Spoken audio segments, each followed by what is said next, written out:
everyone, I'm Nicole with Guiding Echoes, the channel that is devoted to your spiritual and personal growth.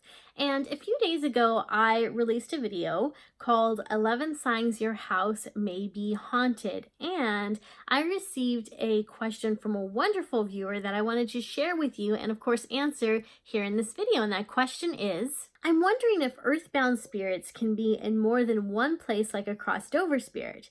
Example, when we think of a loved one who has passed away, they come to you right away. Now, can earthbound spirits do that same thing when you think of them, or do they stay at the place that they are haunting? Avenji, that is a wonderful question. And the answer is, it depends. It depends. So let's look at the first scenario. Let's say that someone has died and they don't know that they are dead.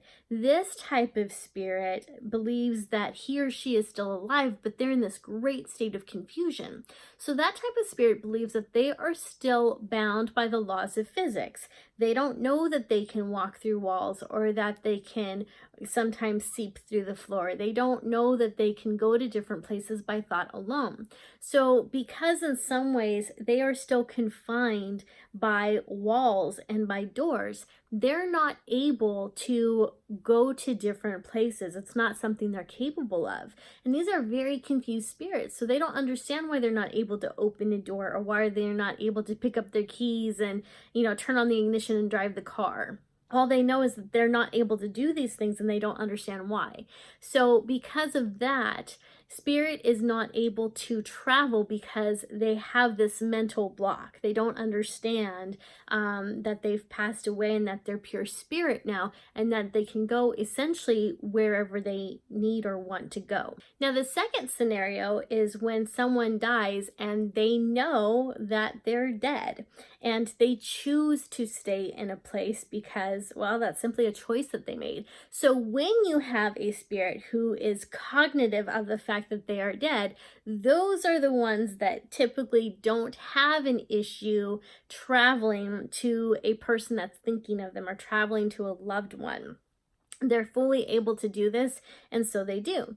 The thing that's interesting, though, is when a spirit makes a choice to stay tethered to a place, a house, or an object, they don't usually travel from it too much, and if they do, they're not going to be away from it for too long of a time. Okay, so sometimes earthbound spirits can travel if they have the recognition that they have crossed over and they know that they're spirit. Absolutely, they can travel and they can both haunt a place and stay there for the most part, and they can go visit other people because they have free will. And then you have the first scenario we talked about, which is a person who doesn't know that they're dead and is constrained by the law of physics, by physical barriers, because they don't know any better. However, I do want to bring up a third option or a third scenario for you. Let's say that there is a ghost who is unaware that he or she has crossed over, and he or she resides in California, and you live in Florida, and you want to make a connection to this ghost.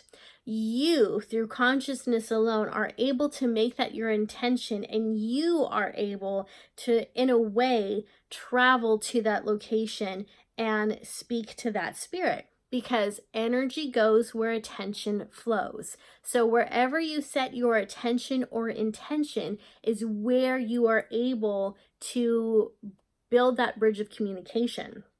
So while you're still physically in Florida, your mind is able to travel wherever it is that you desire. So you are able to make that connection with that spirit who is trapped in California.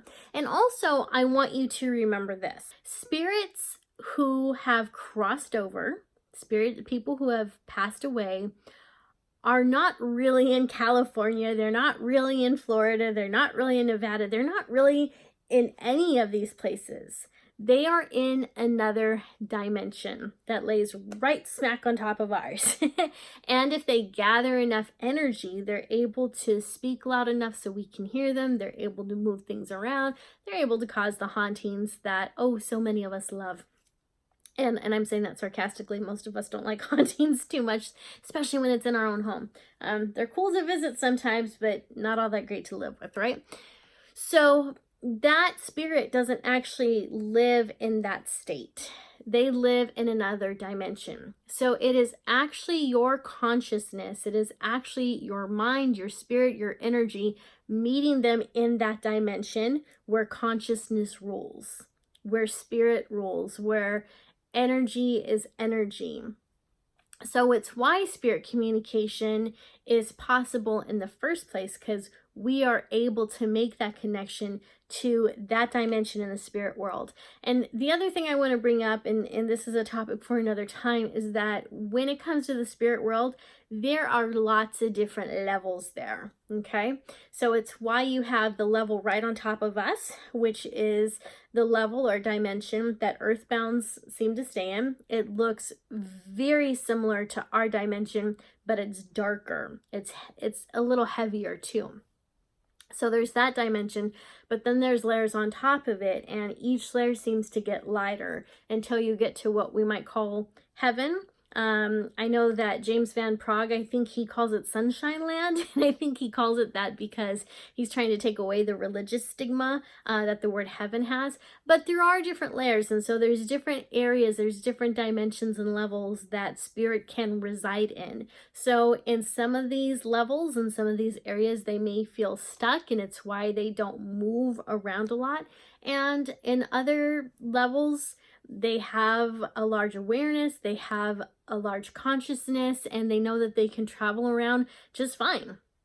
And so, yeah, so like I said, that's a topic for another day, but I felt it was important to mention here to give you a more thorough answer. So I hope that answered your question. And for those other viewers who are interested in this topic, I hope I explained it well enough for you to understand too. So if this is your first time watching one of my videos, I would like to welcome you to the Guiding Echoes community. And I'd also like to invite you to subscribe to this channel. Here on this channel, we love to talk about spiritual topics such as consciousness, ghosts, spirits, angels, the afterlife, things of that nature. And if that's something you're interested in, please hit that subscribe button and also hit that little bell icon so you can be notified when I release new videos in the future. Thank you so much for watching, and I'll see you next time.